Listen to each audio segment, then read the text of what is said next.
kita lihat ya, bahkan di scene kompetitif terakhir kali juga. Dan seharusnya seperti apa yang tadi Prof KB bilang, untuk segi kontrol objektifnya harusnya Navi lebih unggul. Seharusnya. Seharusnya secara komposisi. Secara komposisi, mereka punya Chow. Ini udah bisa ngebukain map dengan mudah banget. Oke. Dan memang permasalahan mungkin yang nanti akan dihadapi Navi ketika mid game adalah poke damage yang begitu konsisten dari RRQ. Mereka punya Farsha, mereka punya Granger. Apalagi dengan emblem Fighters yang dibawakan akan menambah sustainability lagi. Oke, tapi nampaknya Riz bakal coba dihajar first blow, so no-win. X-Magic berhasil mendapatkan satu point kill yang sangat mahal dari Riz. Kenapa gue bilang sangat mahal? Karena dia adalah mid laner. Dan kondisi early power dari Riz itu juga menimbulkan efek first blood loh, jangan lupakan hal tersebut. Ini clear cepet, rotasi cepet yang dipegang sama Navi sekarang walaupun memang unggulnya masih nggak terlalu banyak ya. Oke, kendali bush yang sangat-sangat manis dari Hanavi ya sebenarnya. Jadi itu membuka juga agar Navi bisa buka satu point kill yang sangat-sangat manis sekali. Dan bahkan pressure ke arah Toy. Wow, tapi tentunya bukan hanya Toy yang memberikan pressure, tapi Sujin. Di depan sana harus berusaha belakang dapatkan padang. Merhatikan pergerakan dari sangat Sujin. Almas take down Razer. Gagal untuk mendapatkan satu point kill. Coba untuk mendapatkan satu point kill, tapi nampaknya kali ini momen Enter sedikit kebingungan. Terlalu banyak jarak yang harus didapatkan, sedangkan Rincia kembali lagi menjadi target utama dari seorang Hanafi. Meanwhile, 2 point kill didapatkan dari Naviel. Wah ini targeting yang dilakukan sama Hanafi juga udah siapa aja yang di depan dimakan. Cuman ada satu Purify aja yang dibawa sama RRQ, Bro. Ya, dan jangan lupa juga sih, tadi kan teman-teman dari RRQ coba buat invade jungle. Dan itu di bawah menit kedua, jadi otomatis damage yang diberikan sama member Navi pasti bakal lebih menyakitkan. Apalagi di dalam area jungle dari Navinya. Dan setup seperti yang tadi kita mention, sekarang Suyonya, oh wait, Aether. Dia ada di orange buff. Menandakan kalau misalkan berarti RRQ malah dapetin keuntungan karena akan memberikan Setsujin level kelimanya. Oke, informasi dapatkan Wombat Situation CV versus Choi. Sekeras full tapi kali ini sedikit tadi dikeluarkan secara CV. Walhasil, Choi still survive di atas top lane. Memberikan informasi yang sangat mahal bahkan para pasukan dari tim Navi kali ini mencoba untuk melakukan takeover terhadap Turtle Cars. Sudah standby on position. Oh, minim info kayaknya juga nggak ngebuat dari RRQ langsung set up duluan ke arah dari turtle-nya. Ternyata sekarang bakal coba untuk ditarik ulur. Targetnya itu juga seorang Ido. Dan bahkan para pasukan dari tim Navi kali ini Hanafi pun gerbang dengan flicker defensif. Tidak ada initiate Well Dragon. Mampukah mereka berhasil mendapatkan apa taraf Guardian? Double shot! Apakah mencoba berhasil dibalikan kembali walaupun Ravis ke tempat satu Setsujin masih bisa bertahan. Tidak ada bisa masuk ke dalam. Berarti bisa dengan top point. Membuat para pasukan dari Navi harus merelakan turtle pertamanya. Turtle pertama yang diharapkan bisa dipegang sama Navi dengan komposisi mereka yang cukup kuat. Ini patah, Prof. Ya, sangat disayangkan ya. Kita melihat ada After of Guardian yang begitu indah. Dan itu semua karena curtain call dari Dairen. Yes, betul. Satu sosok yang benar-benar membuka inisiasi yang begitu indah. Dan mengunci dua pemain sekaligus dari Navi. Sehingga mereka nggak bisa masuk lebih dalam lagi ke area turtle. Yang tadinya kita melihat Suyo ini benar-benar kayak harus dapetin perfect objective. Kayaknya harus diurungkan niatnya. Malah sekarang Setsujin dapetin keuntungan. Dia akan lebih lead lagi dari level. Dan nanti di menit yang kelima dia pasti bakal solo farm di far lane-nya. Lihat Dairennya, dia benar-benar respect sekali dengan Cars. Dia nggak mau head to head, dia cuma main poking aja di sini. Dia main aman banget ya. Tapi kalau ngelihat juga tadi di area gold lane-nya yang ada pressure besar yang diberikan oleh Shive terhadap Toy. Thanks to Turtle juga yang nge-share dari EXP. Ngebuat dari levelnya juga nggak ketertinggalan banget. Ya walaupun tadi ada beberapa laning yang harus direlakan ya. Karena 1v1-nya terlalu menegangkan seperti di bagian gold lane. Jadi harus ditunggu terlebih dahulu, tapi Hanafi. Oh Ido, benar-benar dia on moment yang sangat tepat. Dia langsung menuju ke arah bush yang agak cukup ragu kita lihat tadi ya. Sebenarnya nggak ada yang tahu di situ ada Hanafi, cuma ragu aja. That's why Ido langsung ngecek bush dengan Unbreakable. Oh, udah strike-nya hanya untuk mengusir saja X-Magic. Dan belum ada inisiasi lagi nih dengan adanya peak of power yang dimiliki oleh Hanafi. Dan ternyata gold lane-nya juga dibiarkan saja mandiri ini. Karena ada Purify juga kan. Dan kebetulan Hanafi masih cooldown dari flicker tadi barusan. Dan sekarang ready, mungkin sekarang harus menciptakan momentum. Karena Aether juga harus mengejar ketertinggalan yang tadi didapatkan. Sehingga nanti di turtle yang kedua mereka nggak bakal mendapatkan treatment yang serupa. Takutnya nanti kena EOG lagi untuk kedua kalinya karena Idok masih menahan nih ultimate-nya dari tadi. Tapi dia kelihatan sih, main chow-nya udah cukup fasih dia. Cara gunain Senpu sama Jet Gundonya fasih, tapi lihat di sini. Hanafi mau coba untuk memberikan sedikit distraction. Dan no, solo kill! No way! Solo kill dari Toy. Berada di arah gold lane memberikan keuntungan sangat mahal untuk para pasukan dari tim RRQ.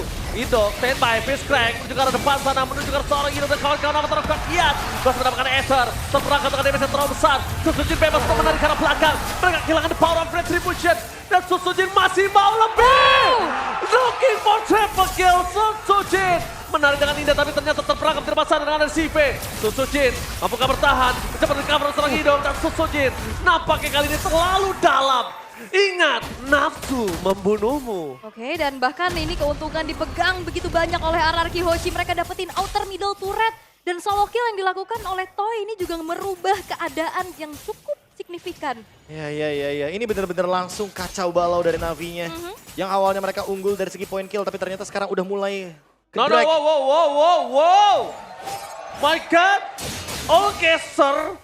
Satu suara untuk RRQ. Navi, ini saatnya kalian membuktikan untuk menampar seluruh caster yang bertugas hari ini. Biasanya sih ketampar ya. Iya, makanya kita bakal lihat apakah Navi dan Navi Nation akan bersorak untuk menampar para caster 6-6-nya yang bertugas.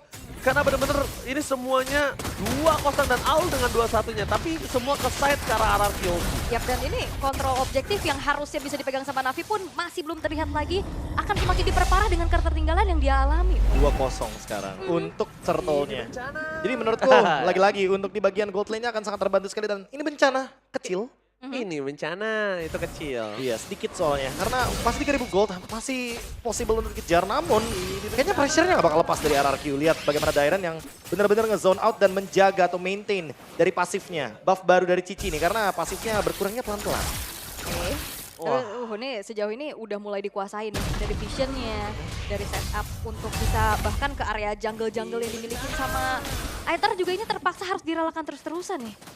Ini itu dia pertanyaan aku ketika mereka berani untuk ngepas Joy itu kan menjadi pertanyaan tanda tanya besar untuk saya pribadi ya, jujur.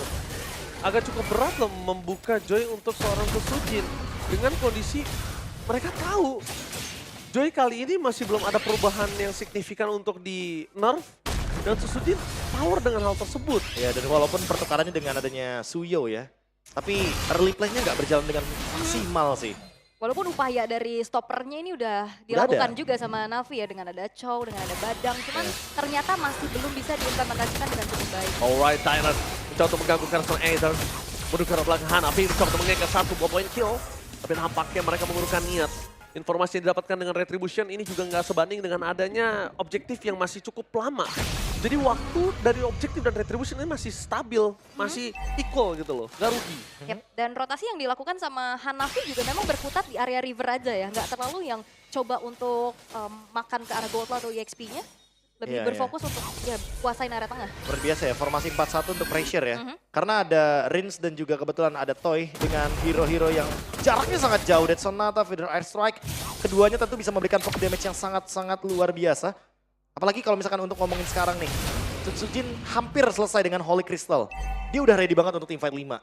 Sementara dengan adanya Sky Pierce yang dimiliki sama Toy tadi, ini juga akan menambah daya dobrak dari RRQ untuk bisa melakukan eksekusi.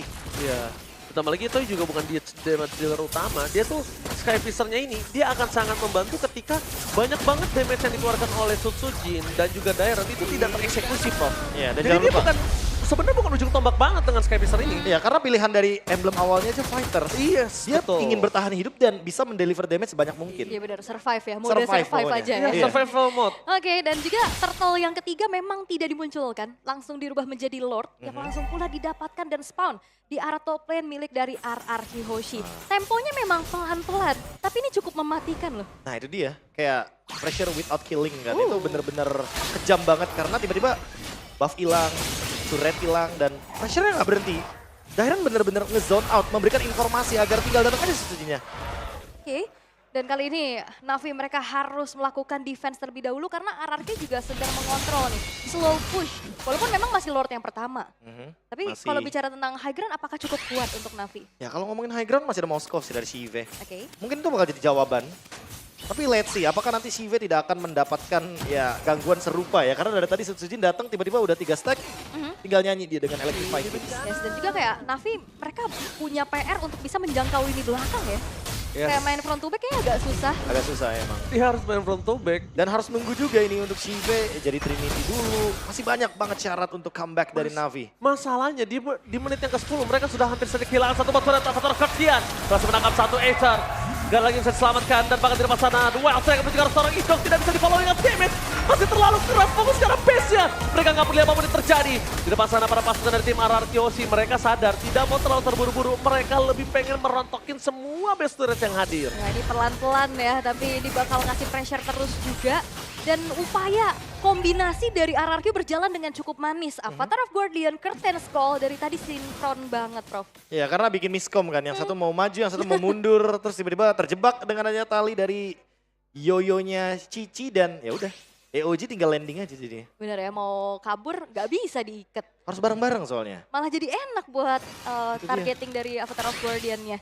Dan sekarang Navi mereka masih mencari jawaban untuk bisa melakukan defensif terlebih dahulu karena adanya lane jauh juga nih yang jadi PR walaupun ada Moskov. Setuju sih. Oke, lihat Moskovnya di poking. Wah. Lihat Hatta dan Ether, Ether, what are you doing? What are you doing, Ether? Dia tahu kalau dia masuk sekali nggak akan bisa keluar dan seluruh pemain RRQ di depan sana. Wah, itu keputusan yang menurut aku nggak bijak sih. Itu nggak bijak sekali, Profesor. Semua dealing damage masuk ke tubuh Suyo. Ya karena dia udah harus tahu itu akan terjadi loh, Prof. Ya, harus lebih hati-hati juga kan. Ini udah ada 3 kill loh dari Toy. Sky Pierce-nya udah sangat siap dan tetesannya. Oke, tetesan dari siapa yang damage dikeluarkan. Fokus menuju ke arah BS turret yang dimiliki dari tim Navi. Nampaknya masih berdiri kokoh gagah menantang di depan sana tanpa harus bisa ditumbangkan. Mungkin next wave bisa mereka dapatkan. Atau mungkin trigger terhadap Lord. Ya ini nggak mau greedy juga ya, RRQ lagi nunggu ngereset dulu biar menjadi Enhanced Lord di menit yang ke-12 karena ngelihat dari lane jauh yang udah mulai harusnya kelihatan nih dikontrol sama Shive, ya udah komit aja langsung menuju ke arah Lordnya. Ya. Dan ini bener-bener kayak udah tahu juga kan kalau bakal dapetin free terhadap Lordnya.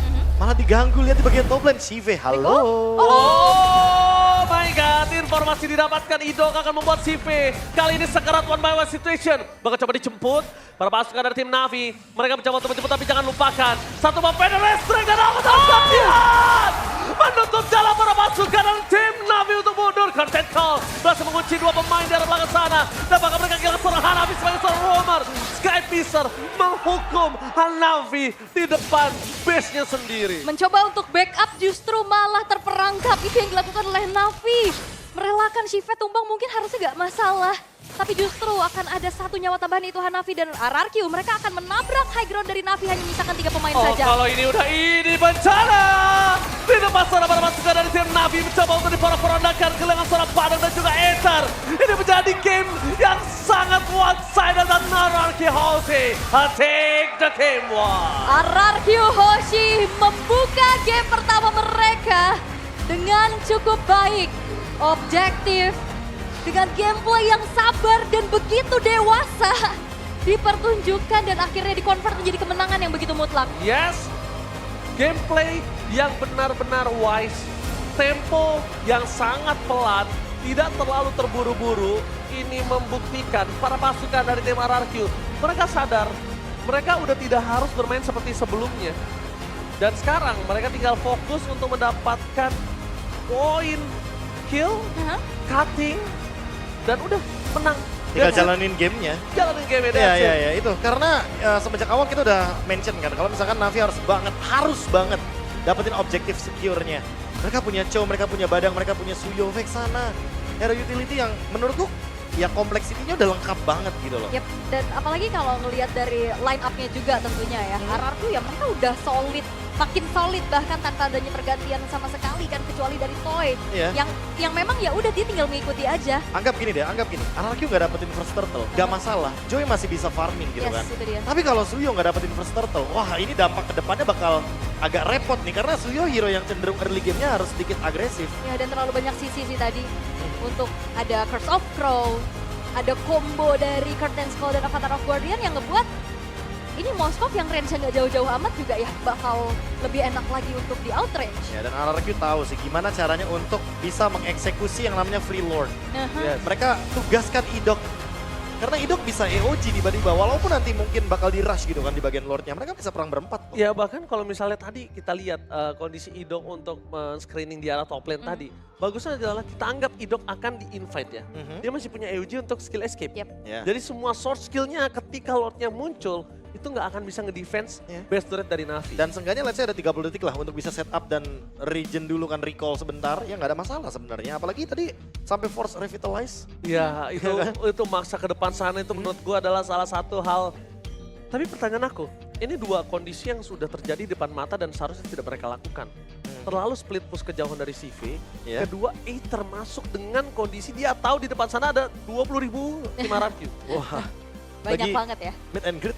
Masalahnya itu Shock udah ya? semua di situ. Iya benar. Dia masuk ke dalam, dia tahu dia nggak akan bisa keluar lagi. Mungkin kayaknya dia nggak expect kali pas tadi Sujin datang kan dia udah aku mention kan dia hampir nih jadi Holy Crystal. Pas udah jadi dia udah mau cari poin. Benar. Pasti. Banyaknya stopper juga kan ngebuat Iya. dari Sutujin ya bisa maju, bisa mundur. Kalau misal di situ Dari nggak Ethernya. kelihatan 3 atau 2 orang nggak masalah, Ul. Aku setuju dengan statement tidak menyangka akan terjadi. Oke. Aku setuju. Iya, Tapi masalahnya fisiknya udah kelihatan di udah situ. kelihatan. Udah ada yang nembak-nembak Ya, tadi kasarnya. Grangernya kan. Kasarnya kalian gak usah mendekat juga mereka udah akan ngelakuin poking supaya kalian mundur dapetin base-nya. Itu logikanya. Bener gak saya? Iya, iya, iya. Tapi Walaupun kita tahu lah Suyo dia punya damage reduction ketika mode immortal tapi itu nggak ngejawab. Karena lagi lose condition kan anyway. Yes, betul. Dan itu oke kita akan lihat highlight ya Profesor dan juga Aul silakan. Oh ini dari awal sih sebenarnya ya. Kayak dari keunggulan yang bisa dipegang sama RRQ. Dia dapetin 2 turtle, dia invade juga main ke belakang dan sepertinya ada zoom kamera terhadap Idok yang harusnya akan menjadi MVP of the game.